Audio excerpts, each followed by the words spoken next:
3 p.m. We'll make a start. Thank you to everyone for joining this call. My name is John Craig. I'm co-chair of the PSA's Learning and Teaching Network, along with Donna Smith. We're glad to welcome Mark Shahan today to talk to us and lead us in a discussion around how we support students in this extraordinary time. Mark is a political scientist at the University of Reading. He's head of department at Reading. His work is, as I think, broadly speaking, a political historian focusing on American politics and government, and he's had experience as well working in journalism and in business communication. Mark's been active in, I think, PSA and BESA for a number of years in teaching and learning, and has presented to us a number of times in various PSA and joint conferences on how we can best support students in times of crisis to support their mental health and well-being. And he's kindly agreed to lead us in today's session. So without any further ado, Mark, do you want to take it away, please? I will do. Thank you very much, John. Thanks, Donna, as well. Thanks, Jamie, also from the PSA, for everybody who is making this possible today. I have to say, in terms of technology, if this involved pigeons and steam, I would probably be on safer ground than I am now. So no, not many whistles, no bells today. Going to keep it fairly straightforward. But thank you so much for joining this session. We've got about an hour, and I tend to talk too much generally. So I've structured this so that we cover a fair amount of ground, that you get to share your experience and hopefully learn from others, and also so that you don't get overly bored of my voice. Now I'm going to try and share a screen so that you don't have to look at me either. And whoops, this one actually. Scream in the chat if my slides have not appeared. Essentially, this session is drawn from a live workshop that I'd planned to lead at the PSA conference in Edinburgh in April, which was to be called "I'm Not Your Dad, I'm Not Your Best Friend, but I Am Someone Who'll Listen." And it was to explain our academic tutoring system. Let's see if I can actually move these slides forwards. Which we introduced at Reading about 18 months ago. And it's about what we've learned from the last 18 months at Reading, with particular reference to supporting mental health challenges. In short, the structure has sought to separate pastoral care from academic, personal, and professional development. The university is building a strengthened student welfare team, while in parallel is creating opportunities for academic tutors. We used to be personal tutors, we're now academic tutors, to build our skills in supporting students' academic and future employability needs. Teachers and other school staff will return during to prepare classrooms. I don't know what the noise is in the background there, but we hopefully will get past that. In practice, the culture change necessary to embed our new academic tutor system has been slower than we hoped. The demand for welfare services, and you'll see that an academic tutor is not supposed to be responsible for these, the demand for those services has well exceeded the supply. And equally, I've never yet seen a student come to me with an academic issue that hasn't had a pastoral problem underlying it. Unlike my colleagues across politics and IR at Reading, I'm not prepared just to pass those students on into a queue. And while I'm not a trained counsellor, and nor would I, or indeed should I, step into that space at all, my experience is that a sympathetic ear and talking through the challenges our students face can go a long way to making the mountains their issues have become a lot more manageable and navigable. So in terms of structure for today, I'm going to talk to you a little bit more. I'm going to get you to talk to each other. Then I'm going to get some of you to talk to me before we all talk to each other. So is that clear? I hope so. But of course, the key to all of this will be listening. So John gave me a lovely introduction, which has kind of taken out 3 paragraphs of what I had to say here, but I will summarize. So what gives me any credibility to talk to you today? I'm currently head of department for politics and IR at the University of Reading and have been in that role for just about 2 years now. Prior to that, I had 2 years as director of teaching and learning. And before that, I had a very short academic career. On the 31st of August 2015, I was the lead communications consultant on a project to create a new communications framework for Volkswagen Motors in the United Kingdom. It was the latest in a long line of change and communication projects that had seen me work for or with the likes of Barclays Bank, Unilever, and Diageo over more than 2 decades.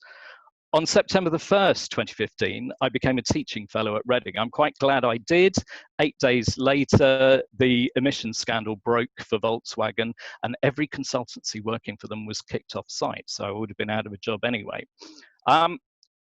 Becoming a teaching fellow gave me an absolute new lease of life, teaching modules in both British and American government and researching in American domestic politics particularly. A couple of promotions have taken me out of a fair bit of that teaching and into the heart of departmental administration to a role with little actual power in the university structure and the opportunity to change things only through influence. I also bring the insight of a dad who's seen all 3 of my children head off to 4 different universities between them. One has flown through 2 at undergrad and masters. One is completing her 2nd year as an undergrad. And my son headed to university in 2014, but sadly did not return. That's changed my life forever, shaping my approach to how I work with students now, and particularly how I'm trying to support them in this unprecedented time. And to deliver this session in Mental Health Awareness Week has a special resonance for me. Now, normally for us, certainly in my experience, head of department is a staff-focused role built around workload, PDRs, herding cats, largely cats with PhDs, while the DTL role, the Director of Teaching and Learning, is the prime student-facing role. Now, I moved from DTL to head of department, and when I did so, I didn't want to lose that student-facing approach, so I haven't. And in the last 18 months, we've had this switch from being pastoral carers to being largely academic carers. Our senior tutor has become the school director of academic tutoring. Going from leading both on pastoral care and on student discipline to supporting academic tutors and liaising with the student support team, covering a far wider range of departments and schools than just ours. Now, within my department, we've become more of a student-focused team. There's a team of 3 of us, particularly, that take a key role in that and a leading role. In reality, our whole change to this new AT process has put a greater onus on academic tutors to stay in close touch with tutees. And this has become even more important as our students have dispersed and we've all gone online. So what have we been dealing with since we've gone online? Well, the positive of it is that 80% of our students are fine for at least 80% of the time. We have kept in very, very close touch. Everything points to the majority worrying at first, and we had a burst of activity for these students around all of the major announcements, particularly concerning assignments and exams for this summer. There was a degree of worry at first, but we have largely overcome it. However, we have roughly 20% of students who face very significant issues. Lack of access to technology, that is a really important one. For some, we have students all over the world. There are a number of our students who are engaging through with the university at the moment via a smartphone and very, very dodgy broadband. Some are stuck overseas, having gone home, some gone straight into quarantine. They are feeling very remote from the university. Another group of our international students have been stuck in Reading. I was talking to one of my Part 1 tutees, first year tutee this week. He's in a hall that normally has 200 students in it. He's a Russian lad. He's there with 3 other students. They're really feeling this at the moment. They're not seeing many people around the university, even though we have a beautiful campus and they can at least get out and work around that. We have a number of students working without their normal physical or mental health care support. The university is very good in giving support. It is largely overwhelmed at this time, but a number of our students who have PAs, who have personal assistants, both for their physical or sometimes for their mental health care needs, have lost this support. We're having to work with them. Working in environments not conducive to study. I was on a Teams call this morning with one of my students whose partner is a healthcare worker. Now, 6 days out of 7, he takes the one laptop that they have, and she has to work without that. They're working in a shared house where there are 6 other people. I've got other students who've gone home to houses with 6, 7 other siblings around where maybe they share a bedroom, certainly some of them do. Various issues that make it really hard to work. And of course, most of our students work, and most of those jobs have disappeared over the last 8, 9 weeks. And now they are facing from significant to indeed a total loss of income. And we're having to work with those students a lot, all the time. They demand more support, sometimes from elsewhere. And I can share with you the very good resources that my university has. I'll share these slides afterwards, which has links to those resources that we don't offer because we are not the specialists, but as academic tutors, we are signposting people towards. But sometimes the students can't get to those services as well. And when they are looking for help, when they're looking for support, even when they're looking for validation just for what they're doing, their first port of call is the people they know. And rather than going to any central function in the university, they are coming to the department. One of the things that I would like to show is the academic toolkit. Now, this will be if the broadband of Princess Risborough, Buckinghamshire is actually working. And thankfully, it looks as though it might be. So all of our academic tutors have access to this material. We use it a lot when we're talking to our students. A lot of it is triaging them to other places. It is the signposting. Some of this signposting is quite good. That is very small, so if I can make it a bit bigger there. But you can see if you are facing particular kinds of issues, where do you go to? What is that concern? Where can we steer people towards? And it is very useful material. We are using that quite a lot. Sometimes things go terribly wrong. I'm not going to go into the student emergencies page, but what I can tell you is that one of the tools that's within that is something called a notification of concern. And it's when you might have been on a call to a student, or that student might be showing very visible or other cues that are showing that they are in a state of emergency, a state of panic, a state of despair. We can actually call in the cavalry. In all my time at Reading, I've used it only twice. One was a case of potential suicide. I'm very glad we got to that student at the right time. It does work, and it works quite well. Right. Let's get off that one and go back here.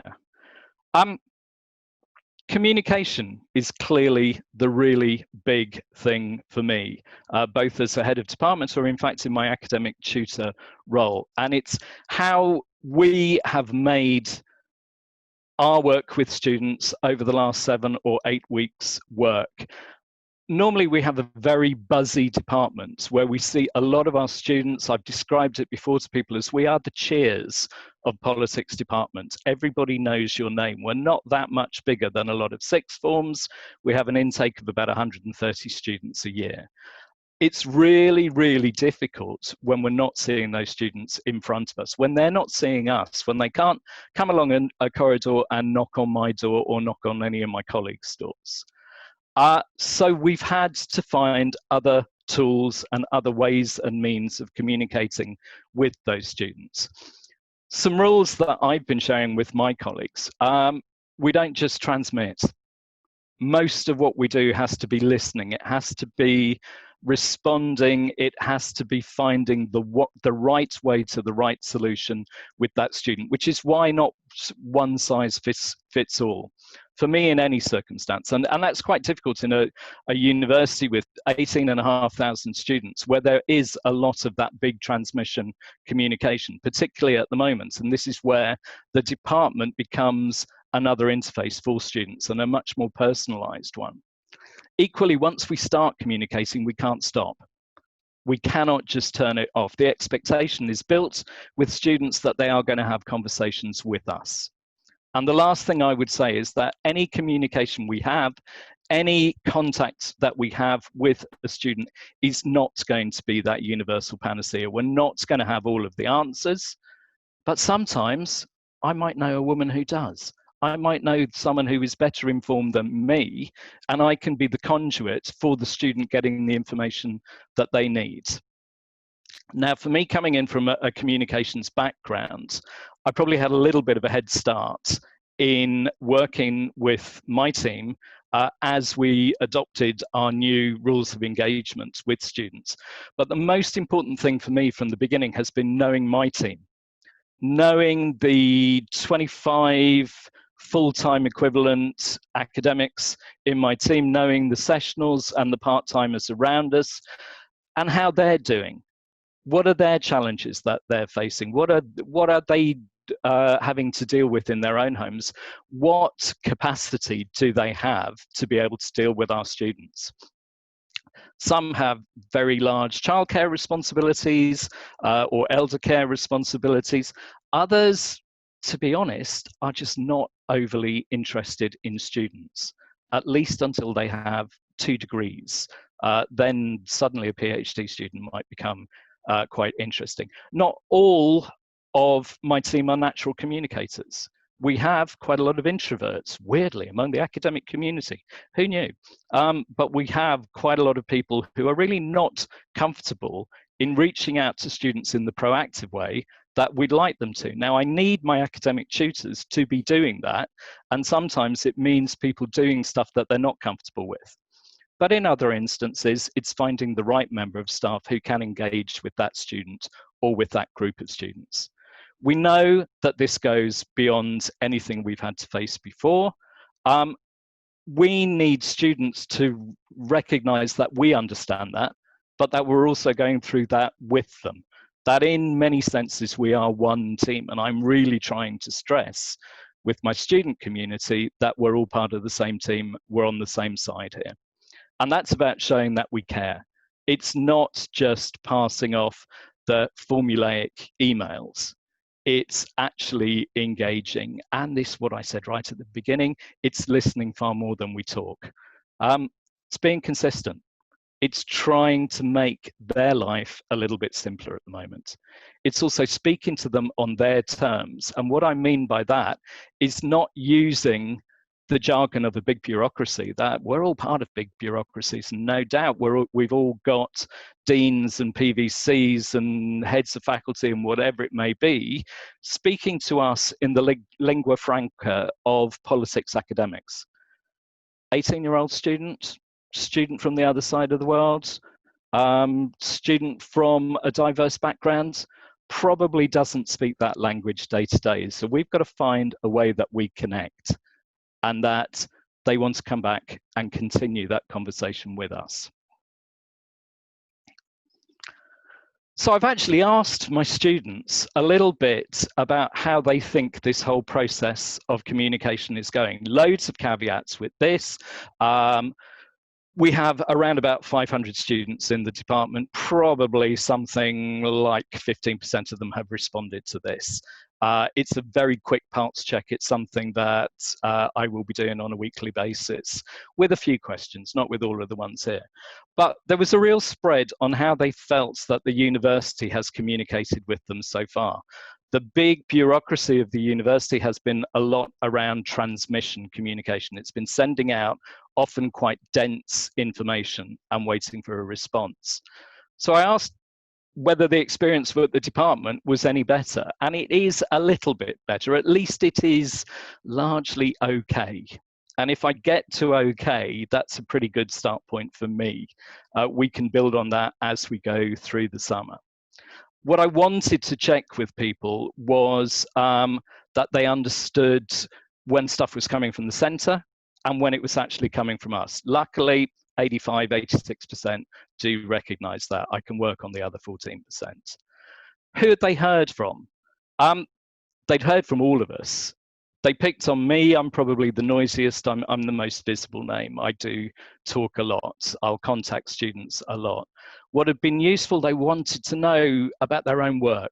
They wanted to know what was happening in the departments. They wanted the information. They wanted everything about exams. There were no surprises, and that's really been my goal. I'm working on having no surprises in the kind of communication that we have. What do they want from us now? It's pretty much the same. After the initial shock and the panic and everybody leaving campus, people have settled down. They want a steady flow of information that enables them, and we know all students are quite selfish, and of course they are, enables them to get through this year and understand what next year is going to look like. What kind of communication do they want over the summer? Well, the one that factored most for them was emails. But that may be a self-selecting group who have responded to a survey that was communicated to them via an email. So I wouldn't put too much credence to that. If you look at the second most popular one, was one-to-one with staff members. They want to be able to get hold of the right member of staff and to be able to talk to that staff member pretty much on their own terms. The one that came last out of the choices that we offered was social media. Even though this is largely a social media generation, what they really, really do want to hear from us is based on that one-to-one contact. We'd love it to be face-to-face. If not face-to-face, then in our case, it's Teams, or it's Blackboard Collaborate, or it's Skype. It's the university doesn't like Zoom, so I rarely do a Zoom call here. But it is all for me about managing students' expectations. What kind of tools have we used for that? You'll be glad to hear I'm nearly finished. We have used a lot of group-wide emails, but we've been slicing and dicing, understanding that not one size fits all, and we have to have stuff that is relevant for year groups. We have to have stuff that's relevant for PGT students, for international students, for students who are still in halls, whatever it may be. Lots of module-specific content. This is the stuff that has really mattered to them. Now we are in mid-exam season, and it has been getting the right content on. It's not just all totally focused on the materials within the modules. A lot of it is audios, videos around styles of learning, around how best to perform in the exams, all of that kind of thing. So lots and lots that they would normally have got by coming along to their academic tutor meetings. Teams calls. We had a great Teams call just before our dissertations were due in. It's about a week before I got 2 of our recent graduates to talk through their experience of closing out a dissertation. That's had fantastic feedback. We're doing similar ones this week around getting the most out of take-home exams. Again, using a couple of older students who come in from other institutions where that was just the way of life for them before. So it's making this specific to the student needs. I do insist on weekly academic tutor contact. It's quite easy for some academic tutors to disappear, to go quiet and for students not to be able to get hold of them. As far as I'm concerned, that is a PDR issue. That is something that I will be taking up, and actually how a colleague works as an academic tutor is going to be important in the promotions process in the future. It's not something that somebody else does. If we teach within the department, we all do it. Dissertation supervision, the same kind of thing. It is the weekly contacts. Our dissertations are in now, but we're just starting on master's ones, so that doesn't stop. We tried discussion boards. Tumbleweed. People really didn't want to know. We are having another go at them now, particularly with our postgrad students, but much more seeded and moderated discussion boards. Why didn't they work for us? Well, we found out actually that there is an awful lot of Facebook group chats that the students are going to, and they are far happy there than in a discussion where they think we might be looking. Course rep conversations. If I want to get into those group chats, my best route to that has been the shortcut of talking to my half a dozen course reps. One of my course reps is going to be a SAB next year, a sabbatical officer in the student union. He has been fantastic as a link. Play on those links. Use the people you know, use the people who are influencers within your organization to find out how you can seed messages, how you can get those messages you really want students to hear and to understand, and to break through a lot of the false narrative that is going on in group chats. Specials. Now this, for me, raised the issue of personal phone numbers and personal privacy. Through our database of students, I have access to phone numbers for students. Where students have gone completely quiet on us, I have texted them to see if that is another way that I can find out what's happening. Now, normally they would see my phone number. I am very lucky. The press office uses me quite a lot in the university, and they have given me a second phone for press information. A cheap burner where you don't care about students having that phone number, and where there are strict rules so that they are not texting you at 11 o'clock on a Saturday night, or at least not expecting a response, can be quite useful. But I know it is a thorny issue for some, and I'd quite like to see other people's views on this. Social media posts. We thought we were going to use social media a lot. I live half of my life on Twitter. Some students engage, lots of students don't. What I would say our experience has been is don't go down any one channel. Keep trying, keep using different tools, find the ones that connect, keep mining those, but work around it. Signposting, as I said, to lots of other activities across the university. We're quite a social department, and we've also been setting up virtual coffee. I'm going to come back to me for the moment here, actually. We've also been setting up virtual coffee breaks and catch-ups with students. We have a virtual pub quiz that's coming up on the last day of exams. We might have a universally challenged, which would be our version of University Challenge, which we've done before. And one thing that I am really interested in doing is having a celebration for our finalists when the results are announced. This year is the group who are not going to get a lovely summer graduation, and it is vital that we do something for them. I want to get them all back in the winter. I hope they will be part of our winter graduation. I hope that can take place in a proper face-to-face way. But even if we can only raise a glass across a Teams call, prior to, I tell you what, I would invite them round to my back garden, socially distanced, for a beer, if such a thing could be achieved. It's quite difficult with 130 graduates. We will do something that makes them feel special on that day, because they have gone through 3 or 4 years of really, really life-changing hard work, and it would be awful for them just to leave on a damp squib. So that's the Reading Politics and IR story. We are by no means perfect, and like everybody else, we have reacted and got lots of things wrong. We're attempting to turn that round now so that we communicate proactively far more. and aim to anticipate and plan our contact with students through to the end of term, across the long summer, and into their return to whatever our new normality looks like. And that